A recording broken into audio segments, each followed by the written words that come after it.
let's see who shows up without any marketing. Basically, hopefully it works on LinkedIn. They completely changed their setup. Mm-hmm. Completely changed their setup.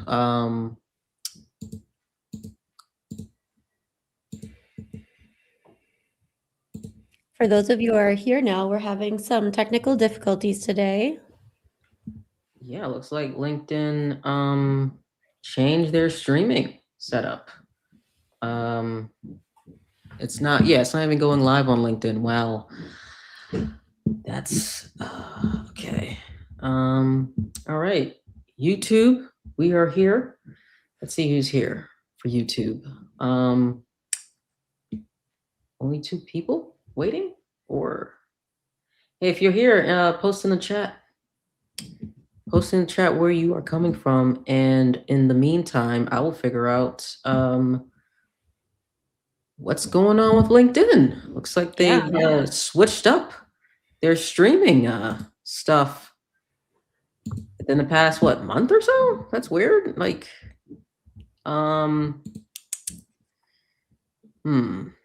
yeah. Where's everyone watching from? Post in the chat while we figure out LinkedIn. Calling from London. We got London in the house.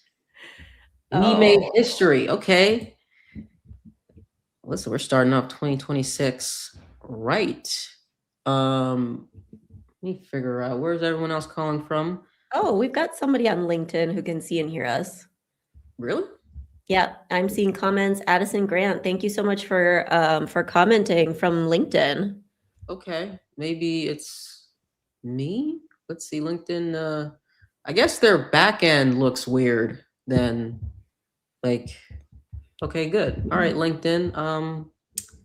Okay, nice. All right. We got California in the house. We got Kenya in the house. All right, let me just double check on my phone. Um,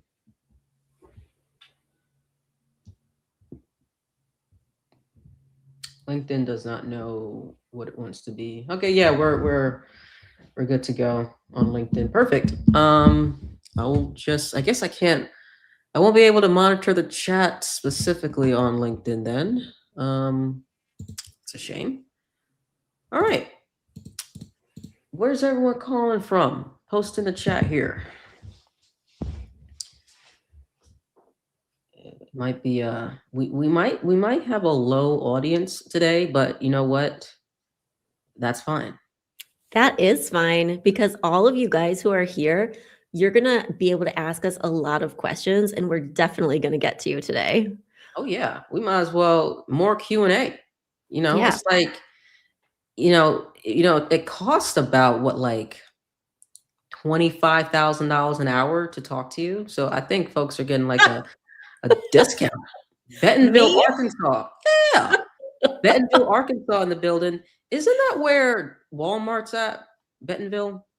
Oh, yeah. Philip, is DC is in that the building.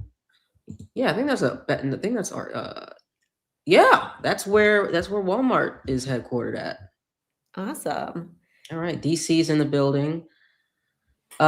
There's a oxtail pizza in DC. I'm pretty sure there's a lot of places. You ever had oxtail?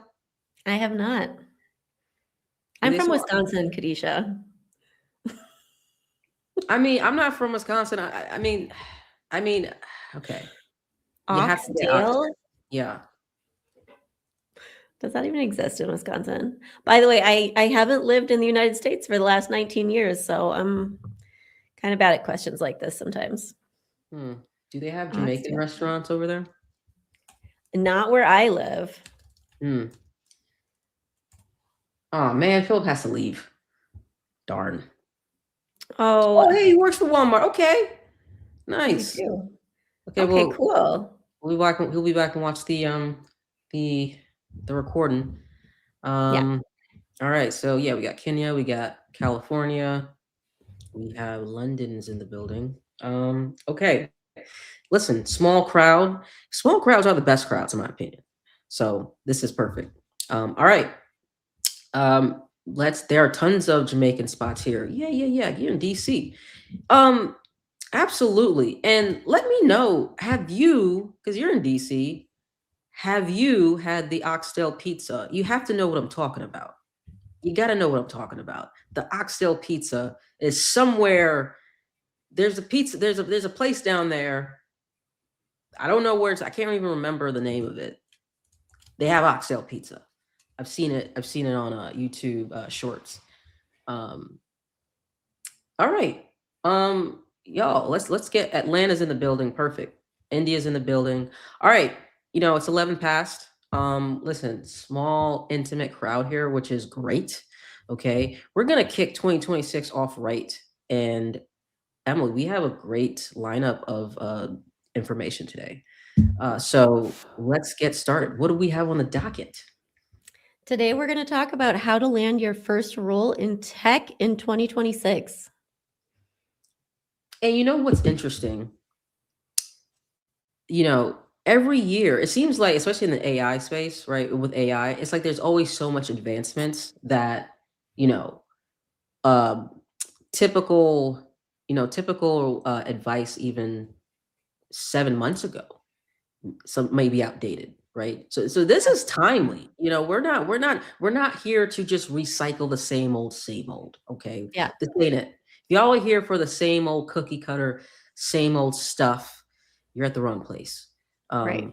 So what do we got, Emily? I know you're in the streets of helping folks get the really good jobs, and Yeah. where folks are like, man, it's too tough out here. Not for your clients, not for No. your clients. What's working? What's working? What's not working? So they are go-getters. I've had 3 people land at Amazon. It's really tough and it's really competitive to get in Amazon. So shout out to my Amazon friends. What else have we got off the top of my head? Sigma, Discover. What's that one called? I have to go. I have to go to my LinkedIn. Wow, you Anyway, you have all the big so tech much. companies that you guys have Yeah. heard of. Wow. What's it called? Oh, Databricks. Nvidia. Wow. Do you not know Yeah, how big those tech companies are? yeah, yeah. So I mean, it's like super motivated people. What is the one I'm thinking of? Oh, this is gonna drive me nuts. There's some green in their logo. ServiceNow. Yeah, okay, out in California. So shout out to ServiceNow people.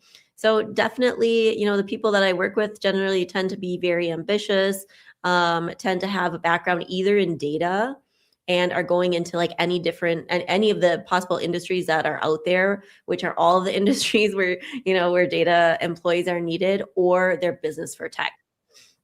So yeah, this is where, and of course, I've hired a bunch of people at Wayfair because that's what I used to do. Interesting. Okay. Right.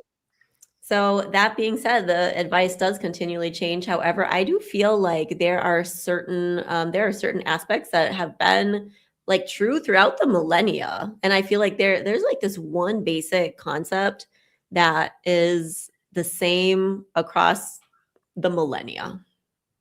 What is it?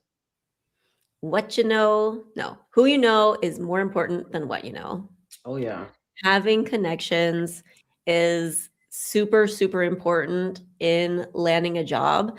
And I feel like a lot of people, maybe they feel like the environment we're in today, it's like super AI forward and there are all these bots getting your applications out there. But this is actually like really muddying the waters and it's making it really hard for companies to hire good talent. It's maybe even getting more expensive for companies to hire good talent because there's a lot of time wasted on bad interviews. People are using bots to send applications out there. I'm sure there are going to be some good solutions, hopefully soon. But right now, a lot of the resume generator tools that are out there, and especially ones who have no human in the loop at all, you'll just tell it like, this is the type of role that I want, and then it'll go and apply to like 400 jobs for you today. Those are the worst when it comes to like personalizing your resume because they have no data about you. And then companies are complaining that like the people who end up landing these interviews, don't sound anything like they look on paper, and they're completely unqualified for the job. So it's always like, when we are sending applications out there, basically the only thing that we're saying is like, hi, here's my resume. I'd like to speak with a person, please. So if you know people already, if you're reaching out to people, you're top of mind, then you're skipping a step. And it's a big step. Yeah, if you see, and I'm not going to say any names, right? But if you see one of those resume AI builders and every single LinkedIn influencer under the sun is posting about it, red flag. I would say so, yeah. Oh yeah, and I'm not joking, to be honest with you. Yeah. That's just it. Yeah. Yeah. Yeah, and there are some big violators out there. Makes me mad when I see their posts. But, I still lurk. Not gonna lie. See what they're up to. I'm just hoping that they're gonna get better and help us like overcome this overcome this problem that we have today, which is their fault. So if you're listening to this, you have an AI resume tool, it's probably your fault. Oh my gosh, yeah. Yeah. All right. So what's one thing that does not work anymore? What's something that I know you see and you're like, man, same old nonsense. You're hoping that, hey, this, like, especially a very popular opinion that you see with like so-called, what do you call it, career coaches. What's Yeah. the typical thing that you see that you're like, man, this is garbage? Honestly, it's the resume thing. And I think like I don't want to blame I don't want to blame the career coaches for that, or the career influencers for that. I think if you are a career coach and you've never sat in the recruiter's chair, it's hard for you to imagine what's going on at that level. And because the recruiter is like the gatekeeper, generally speaking, for who's going on in the process, they see it all, and you need to really be impressing that person. So if you've never sat in that chair, I find it a little bit hard to advise on what's going on in that desk, what's happening in that chair. Right. So like I feel like that's the biggest thing. Yeah. Excellent. Yeah. Okay, so you've come up with like a process to get a job in tech Right. this year. Well, Absolutely. what's the new process for 2026? Very good question. And actually, I sent you an image Ah, in okay. the Yeah, yeah. Slack. It says the whole process. I'm going to make it really simple for you guys. And this is like bare bones, nuts and bolts of what it is. This is the whole thing in a nutshell. If we can kindly have Kadisha bring that up for us.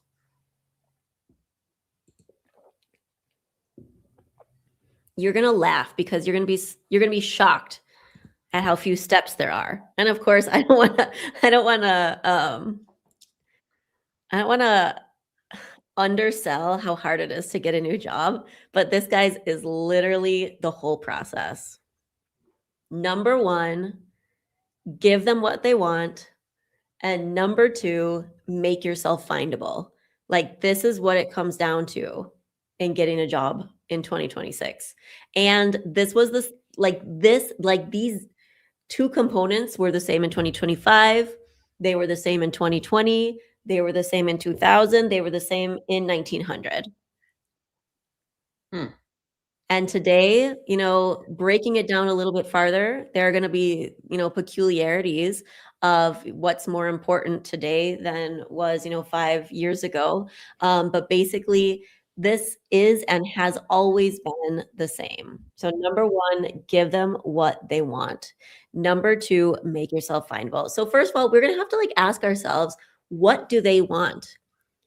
And I feel like, this is the place where people stumble actually, because a lot of times, and this is something that actually worked well before all this AI stuff was out there. Everyone has their work history, and we would basically write that down. And the person who was searching for the job was very much at the center of their job search. So, even for me 10 years ago, When I did my LinkedIn profile, I would say, okay, I did this and this and this and this. And I would just basically like list out everything that I did. And I got jobs that way. And I would say that everybody who's out there probably did too. And today, it is much more there's so much more competition, especially because either AI is taking our jobs, which I'm not convinced that that's actually happening just yet, or what's more likely is that companies are out there laying people off and not hiring with the justification that that we have all the AI stuff that we need, and we don't need people anymore.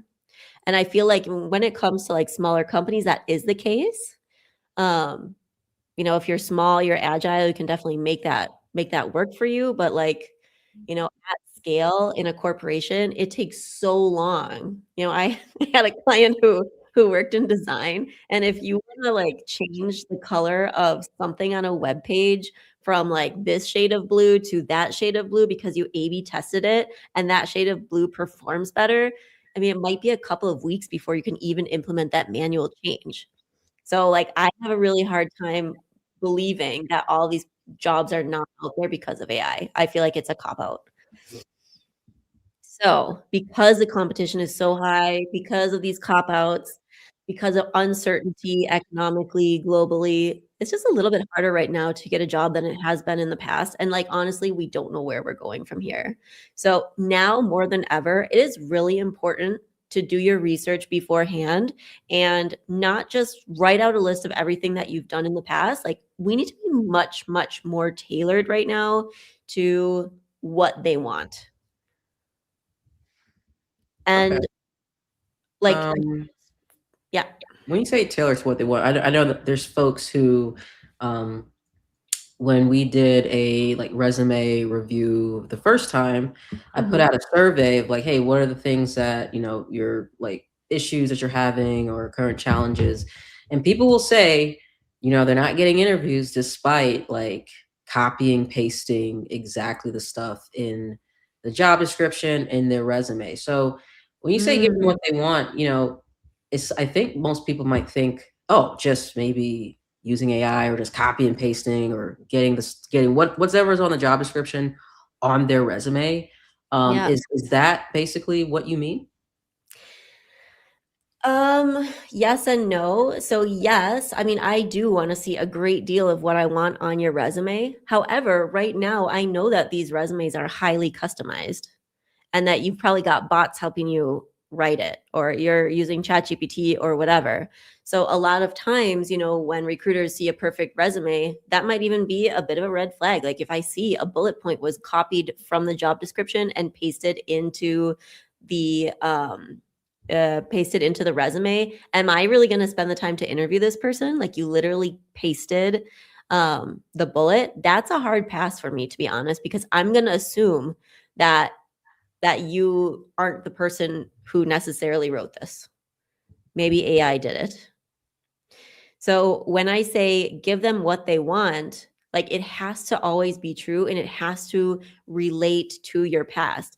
So for example, especially like I feel like in the data in motion program, like people come from like a wide variety of different backgrounds. Got people from finance, military folks, operations professionals, healthcare, you name it. They're all in there, and they're pivoting from that industry into data.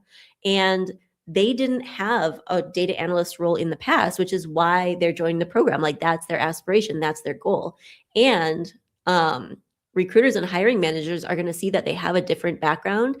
And what I would be encouraging them and actually everyone to do is pull out of your background the relevant tasks. Like it is not a list of everything that you've done in the past. It is a curated overview of the activities, the tasks, the accomplishments that you've had in the past that are relevant to where you're going. So, case in point, for about 5 years, I worked as a university administrator. I was director of student services for a grad school. And then later, I wanted to pivot into data. And let me tell you that there were certain times out of the year where a database was needed. It was for the application and admissions process.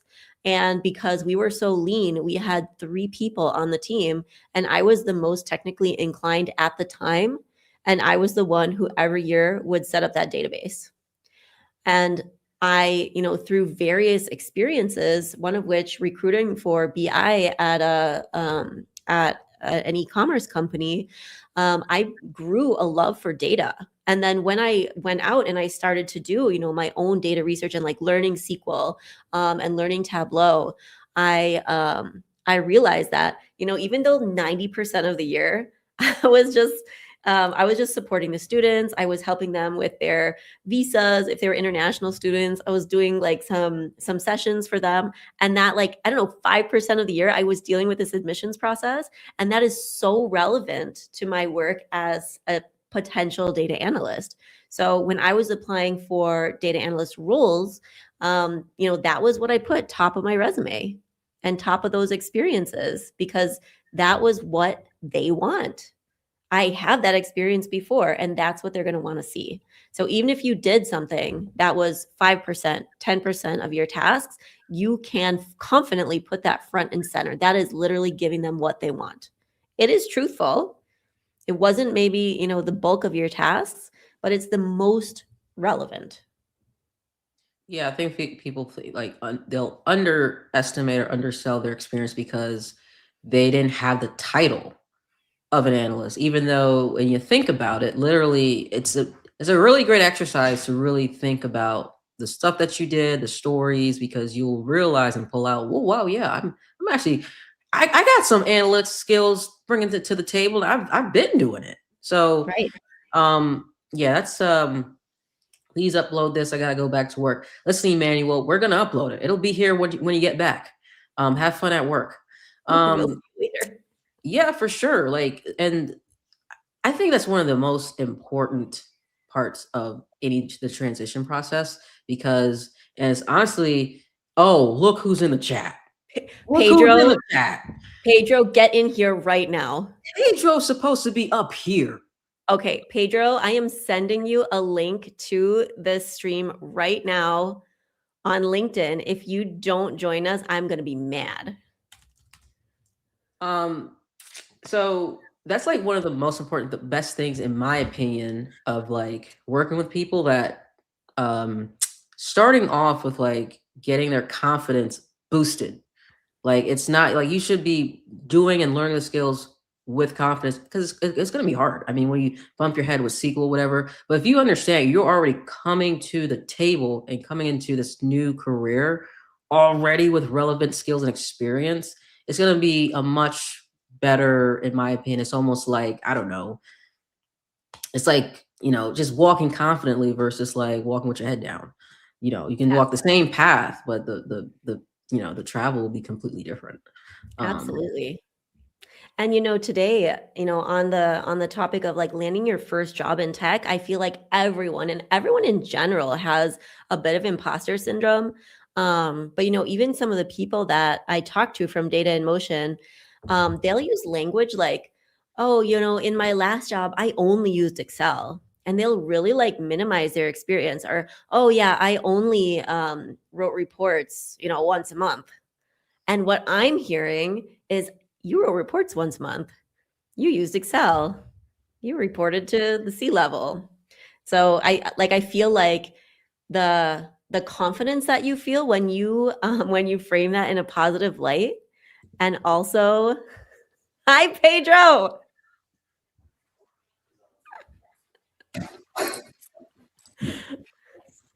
Talk about someone who's just become a celebrity through Yeah, LinkedIn. That we gotta. I'm glad you were able to squeeze time for us, Pedro. I'm really glad. Pedro, have you been on the stream? Please feel free to add. And Can you hear us okay? hold on.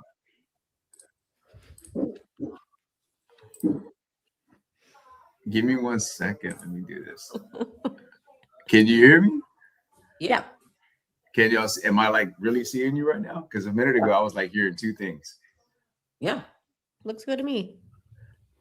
Hey, you know what? I feel so bad. I'm late. I saw the message, and then I saw y'all on the screen. I was like, hold on, time out, time out, time out.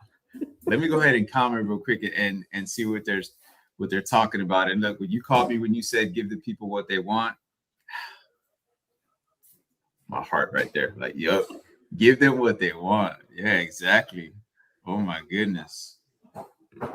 So Pedro, Amazing. so for those of you who don't actually know Pedro, and I'm sure everyone does because he's the most famous of all of us on this No, call right now. no, nowhere near. Nope, nope, nowhere. So Pedro actively is hiring people in tech right now. 100%, 100%. I've been doing tech recruiting now since 2024. Yeah, 2024.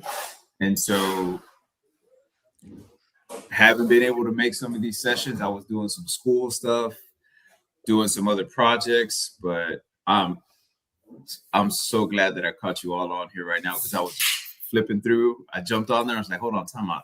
I got to go get connected with Khadisha. I got to see what Emily and them are doing because I know they're dropping massive nuggets on everybody as always. So super excited to be in the room with you all right now, especially because I'm trying to catch up mentally where the topic is going, but I just want to drop this on there. If the market was as great and as horrible as everybody said, number one, there's 30,000 folks right now that got let go by Amazon this year, automatically and already in the hunt trying to find out their next move. That's one thing. And then the second thing, I hear people always talking about how there's no remote opportunities. And I'm specifically hiring for 3 remote opportunities right now. So there is plenty of space in the market, and companies are always looking for fresh talent. I know a lot of the folks that jump in here, your career shifts. You know, you're doing a career shift. You're going into something new. You know, at one point or another, everybody is an analyst. You're analyzing something. You know, whether you think about it or not, it is a natural process for you, and you are doing it every day. Now it's just contextualizing that effectively and communicating it in a manner where people recognize that value and they want to jump in the room and they want to be in a conversation with you. So no, I feel like this is a home away from home right now. I'm so glad I see everybody. Khadisha, you even got a bookshelf behind you. Yo, what is going on right now? Good Lord. This is fantastic.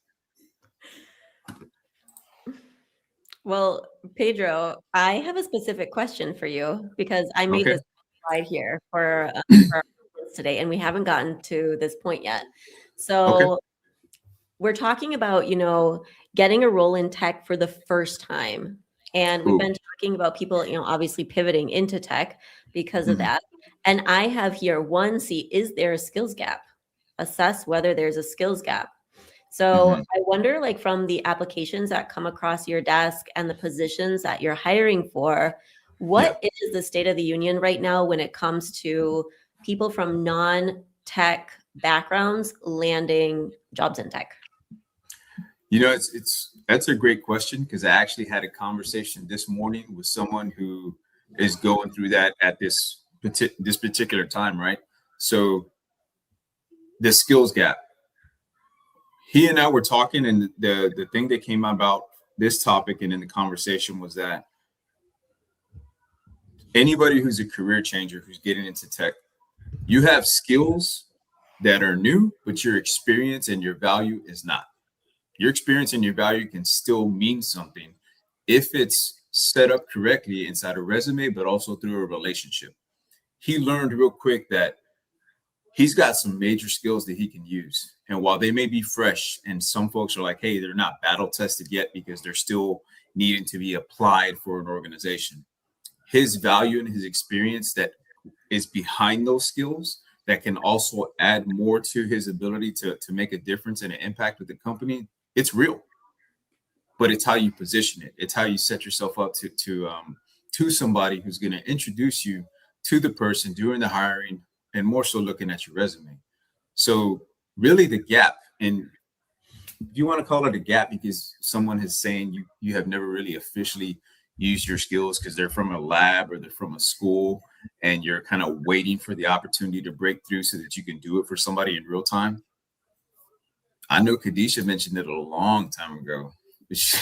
I've never forgotten it because I tell people all the time when you said it, is you can still seek out opportunities for folks that can use your skills that you can use to put into your resume. I have never forgotten it when you said that, Kadisha, when people can get connected to nonprofit organizations and volunteer. You can volunteer the knowledge that you're carrying and put it into application, so you can develop projects under your belt that you can then forecast and advertise to somebody to say, hey, look, this is what I've been doing. Yeah, I get it. Microsoft hasn't been knocking on my door yet, but guess what? Somebody else has, and they've been benefiting from it. And let me show you what I've been doing. So I don't ever think there's a gap. I just think there's a missed opportunity for application. Don't wait for somebody to open the door for you. Go create your own opportunities. And people out there are needing help right now. I mean, there's too much. Those who seek shall find. That's how I believe in that. Yeah, I think the competitive advantage, like when I was pivoting in, it was just about like, I don't know, knowing the most tools and knowing most skills and whatnot. Data science. Now, with the advancements of AI and the fact that with like, troubleshooting with AI, that the I guess the learning curve of gaining skills is not as sharp as it used to be.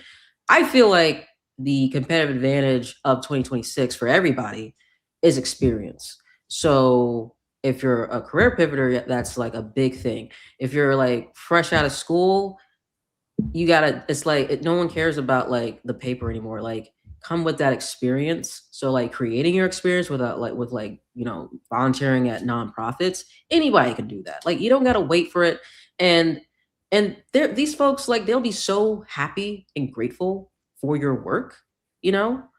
I know one thing, like, I'm very anti-FANG, right? Like the Microsofts, the Amazons, like their layoffs always like run the news channels, but there are so much other opportunities happening.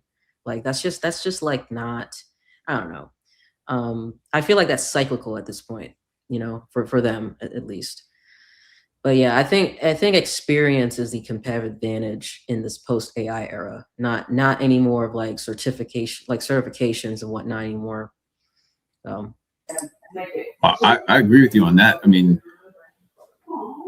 what AI is leveraging the playing field now. Like, come on. I mean, mhm. what used to take folks so much time to go research and want to interpret or understand and develop and nurture and kind of feel like they're the only ones that had the answer, that season is over.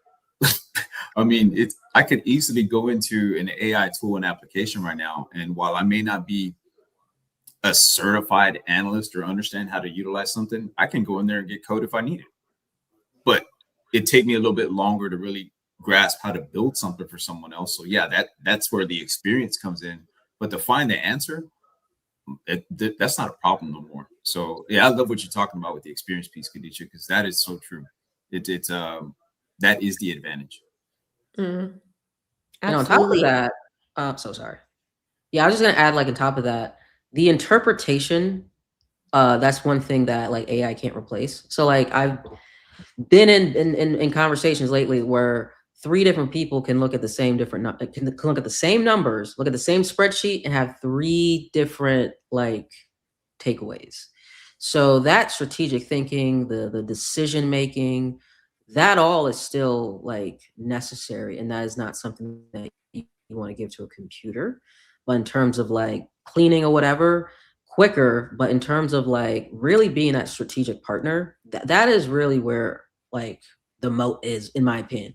Experience, being strategic, data storytelling, communication, that's those softer skills. That's really the emergence in AI, in my opinion. And knowing when to put AI in check, because they will be wrong and you wouldn't know.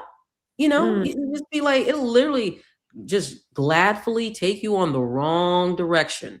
You're trying to go from, New York to California, and you're on what, like, like, imagine like a Tesla autopilot with the auto drivers, what, like, you imagine, and you're just on a highway.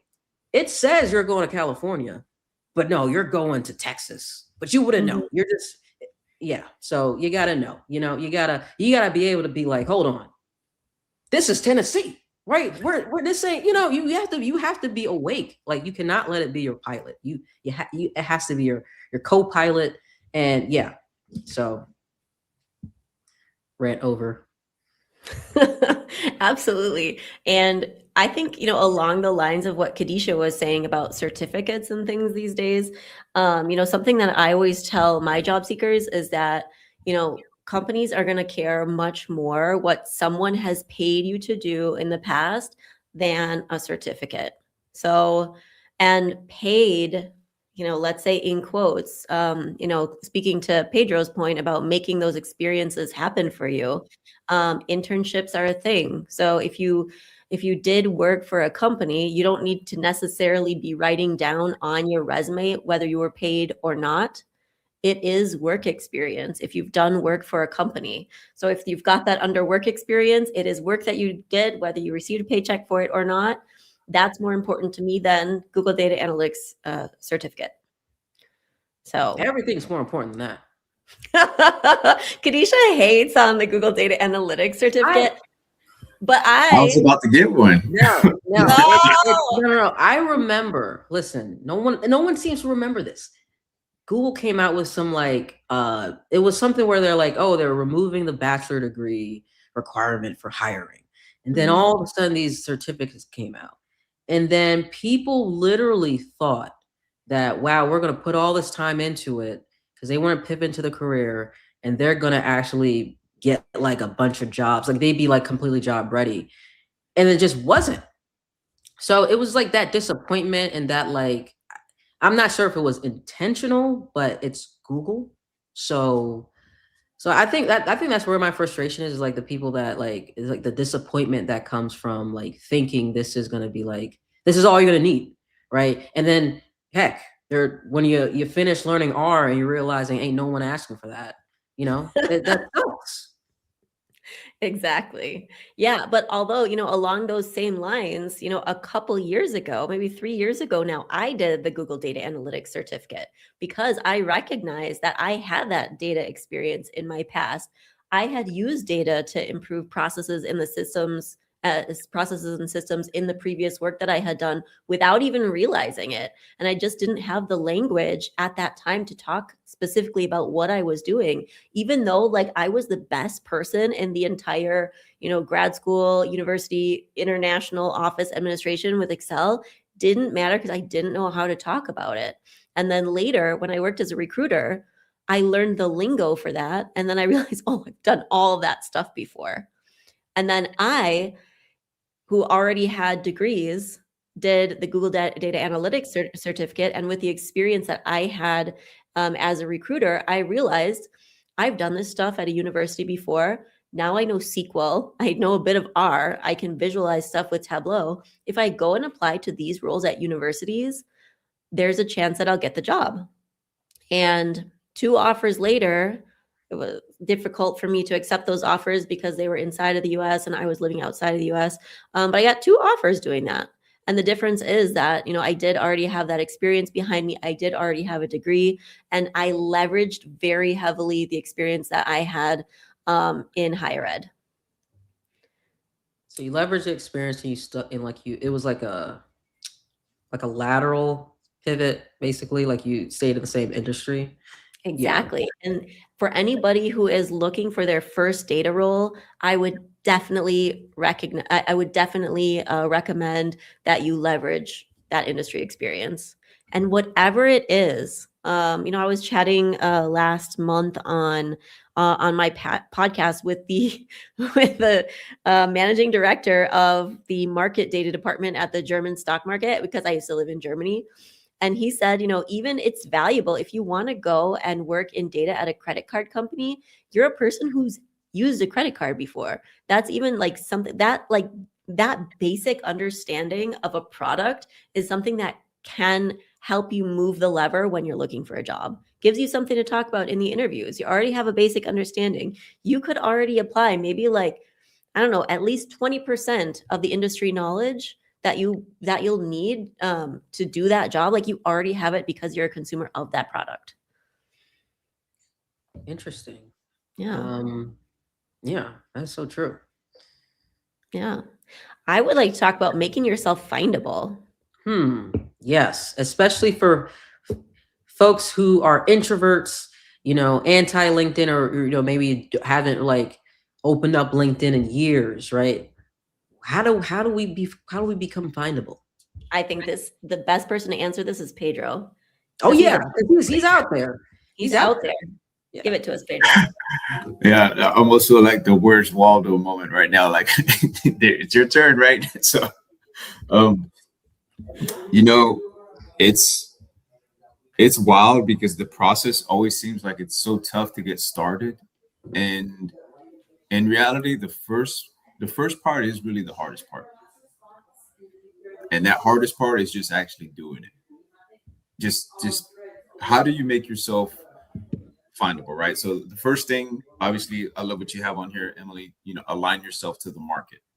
So the challenge is not just to be found, but is to be found by the right people. So how can you be found by the right people? Number one, you need to make sure that you are connecting with folks and you're not starting off in a transactional manner. That's the hardest thing to embrace for somebody when you're doing it in a digital platform is not to seem so transactional because you're doing it for a purpose, right? You're wanting to connect, you're wanting to, jump on a virtual call with them to learn more about a company or to ask about, sending your resume somewhere. So yes, it's automatically going to feel transactional, but that's the business of what LinkedIn is. It's a business platform. There's over 1 billion people on there. But making yourself findable first is being found by the right people. What industry are you going to go into? What company should you target? So there is a little bit of research involved, but anybody can find you. Okay, you could go on there and I know some folks are like the first thing they want to do is connect with 500 people because when you have 500, for some reason that's a magic number and it makes you look really. It just makes your account look like okay, they're not brand new, and there's a valid reason to that because that is a thing, but it's those 500 that you've connected with, are they the right folks to be found by? Are they the ones that are going to lead to a relationship that can actually um, foster a conversation that could lead to an opportunity? So figure out the market, connect with those right folks, do a little bit of research. And the research is really just about, is that a place you even want to go into? You might think, we all have an option of like, oh, maybe I want to go into finance. I want to be an analyst in the finance industry. But you either don't know a lot about it, or when you find out more about it, you think it sucks. And you're like, dude, I don't want to go into that industry. Embrace the research period, but being found in the market, I mean, these things are no brainers, but you got to optimize your profile. When I get resumes and I'm connecting with folks on LinkedIn, um, it's tough when you see a picture for someone and it's a selfie in a dark room, or it's no selfie at all, or it's a photo of them and another person's in the photo. There's like there are rules to like what kind of photo you should put inside your profile. Optimizing your profile though is important because number one, there's a lot of fake profiles, just like there are fake recruiters and fake companies. So it's really just getting with someone who has already done it before, seeking a mentor who can help you in this area of how to structure your profile, because it is really your digital business card. So it's the first way people are going to be introduced to you after they receive your resume. But and I'm not I want to leave some space for everybody else, but the thing is, your digital business card is your profile. You have to optimize it. We're talking about what does it take to be found. There is a structure and there is a process. The structure is you have to comment before you want to connect, and you comment and follow over a period of time. And then when you do that connection, it turns into a genuine opportunity to spark a conversation that can not no longer come off as transactional, but more so of a relationship building moment. So there's methods to it. I know I can share that with you. Emily can do it. Kadisha can do it. So we could talk more about that in deeper in siloed conversations. But the process is connect before you collect. When you connect before you collect, you will become findable. And your goal, your milestone should be work to be found, not to find. And so through that work comes with a lot of activity. And I'm not saying you're going to do it in a day, but over a period of time, those milestones will be met through the week and through the months. And before you realize it, if you started it today, we're in the second chapter of 2026. By the time we get to the fifth chapter, which is the month of May, right? We're just doing this by months. You should have more traction with folks if you did a few of these per week, and it'll lead into something very beautiful. It takes time, but it is completely easy to do. So I'll end on that and leave some space for you guys, because y'all have great things to offer on that too. Emily, act like I know how to do it. You've been doing it for a long time. Kadisha is like the most famous one on here. Almost like 50,000 people following her on LinkedIn and then on YouTube. I mean, but that's what I got to offer. Yeah. I love what you said, Pedro, about networking, because that, like, I almost feel like, I hate to frame it this way, but it's kind of analogous to sales. Like, there's outbound and there's inbound. And what Pedro said, like, with going out there and actively doing the networking, that's like outbound sales. And then there's another thing that you can do, which is inbound. And when you're optimizing for inbound sales is when you're like taking a really hard look at your LinkedIn profile, and you're going to say like, okay, people who are using LinkedIn, especially recruiters and sourcers, are they able to find me for the roles I want? So, when I was hiring for BI, we had a sourcing challenge that we would do every week. And there are people in tech companies just called sourcers who literally like filter through LinkedIn every single week, trying to find the right people that they want to invite to interview for jobs. So, what does that mean? Like, I would say, take a hard look at the roles that you're interested in. If it's, let's say, BI and SQL and Tableau are really high on the list, are those skills listed? And this is going to sound really basic, right? But are those skills listed somewhere on your LinkedIn profile? You would be shocked. The people that I talk to, and they say, "Oh, I've never gotten any inbound research," and then I'll tell inbound outreach, and I'll tell them, when I was sitting there sourcing for data scientists when I was recruiting, one of the top skills I was looking for was like Python. So if you're a data scientist and you don't have the word Python anywhere on your LinkedIn profile, I was literally just not going to find you. So guys, especially, I know that everybody who's on this stream, you're very data forward, and I love that about you. All LinkedIn is a data company. It is a giant database that attempts to pair job seekers with employers and strengthen the social networks, the professional networks that we have. So make sure, I would be looking at the jobs, like think about the jobs for you. What's a 7 out of 10, 8 out of 10, 9 out of 10, or even a 10 out of 10 on the desirability scale for you? Look in detail, or just toss it into ChatGPT. Pull out, what are the keywords that I need to have on my LinkedIn profile to be found for this job? You will get a list of keywords spit out. And I'm not saying like, let's not just make a long generic list of keywords, but they need to be woven in to the profile. The easiest way when it comes to skills, Python, pop it into the skills section. If you want to make that first impression good when you're commenting, data scientist, Python, e-commerce experience, something like that. Super impactful. When I just see your picture and I see the headline, I know what I'm looking at. You know what? I have missed listening to you because I love how you break it down, Emily. And because I'm like, art, science, right? And but the way you break it down, as you were saying it, I do that every day. So I'm in the LinkedIn recruiter mode, and I'll create a project, And just so you all know, for everybody that's on here, recruiters create projects inside the LinkedIn recruiter mode.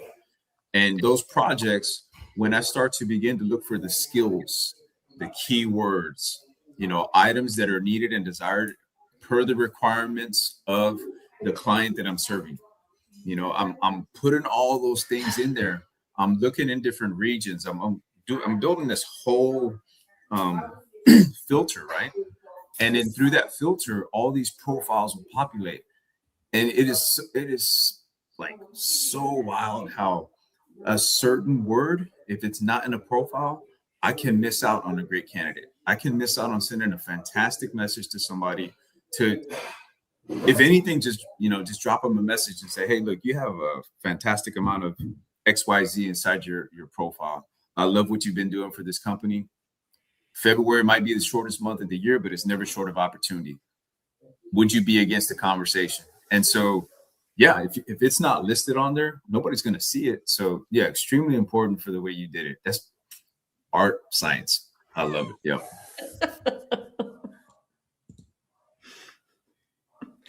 Just so you guys know, I have a hard stop in 5 minutes. Okay. We got it there. All right. I mean, this has been amazing. Like, I mean, I'm so glad that Pedro made time for us today. We had a great comment in the chat about, hey, is there a template, checklist, or link you can refer to us to learn how to network with potential employers? That's funny because I was just talking to Emily to create something like that. I think that might be the topic for our next live stream. Yeah, right, maybe. And is it worth paying for LinkedIn Premium? Wow. Kadisha? 2 out of 3. 2 out of 3. I love it. Someone asked if data analyst is considered a tech job. Yeah. For sure. Okay.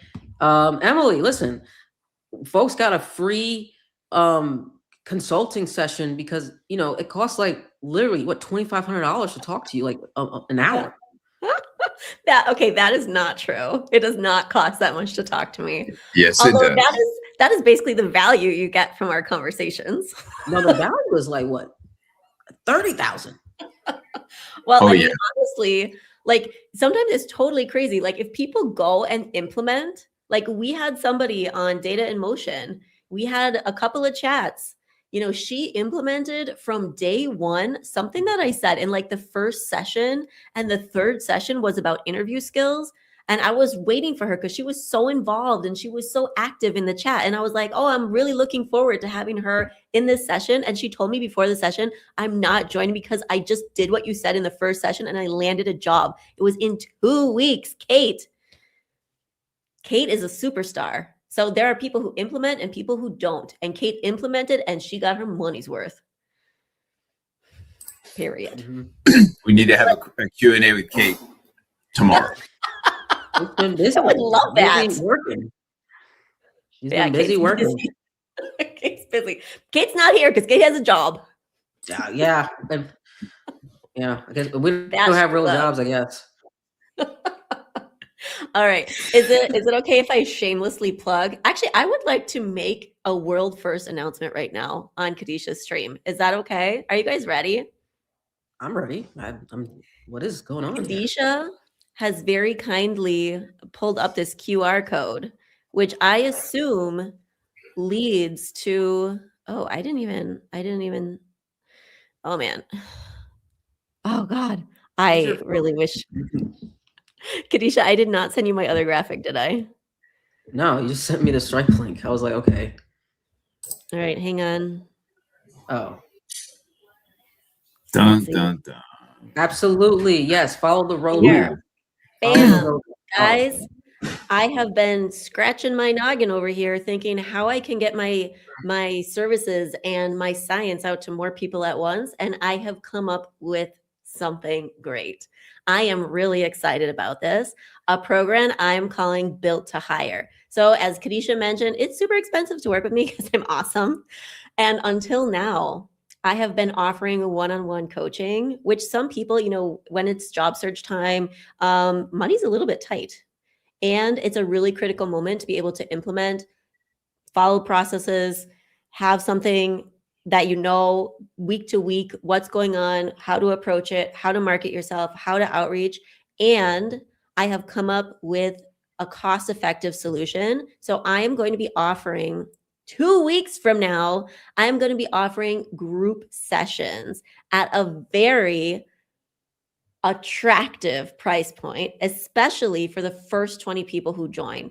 So, in this group, you are going to be with me for 12 weeks. I am going to give you a ton of videos where I'm going to explain step by step, give you the science behind what it takes to land a new job. Weekly coaching calls, 90-minute calls where we'll be talking together, working through your individual questions that you have, and then real feedback in a Slack channel. So if you've got an interview coming up, you need something real quick, you've got a question, I'm going to answer you on the fly.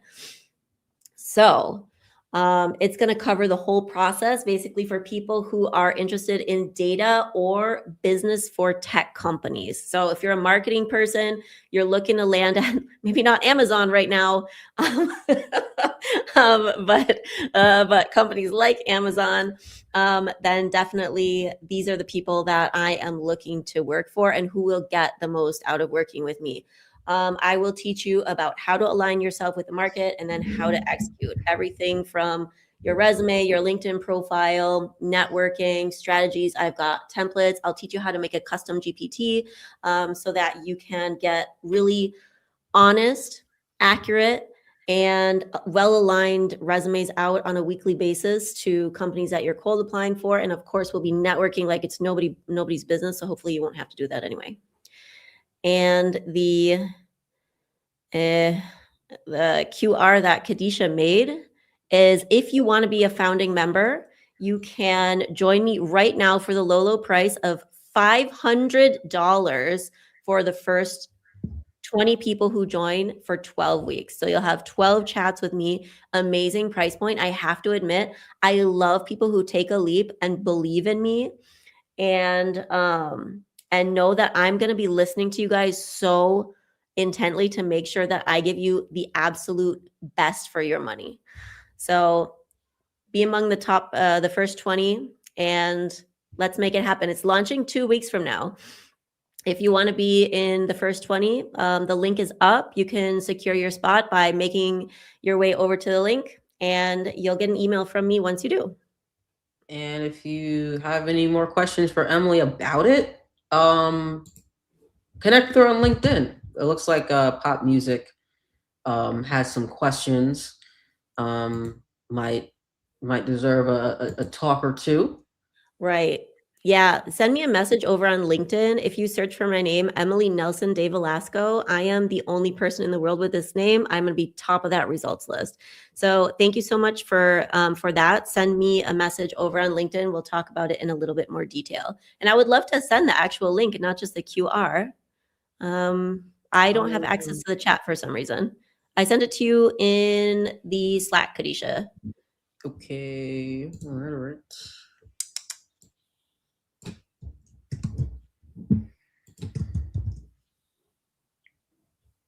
Thank you so much. That's me. And that being said, I really appreciate all you guys being here today. I know it was like super last minute. So thank you so much for spending this time here with me today. Yeah, just Emily, I guess. We're not here. That goes for you too. That was for everyone. Bye.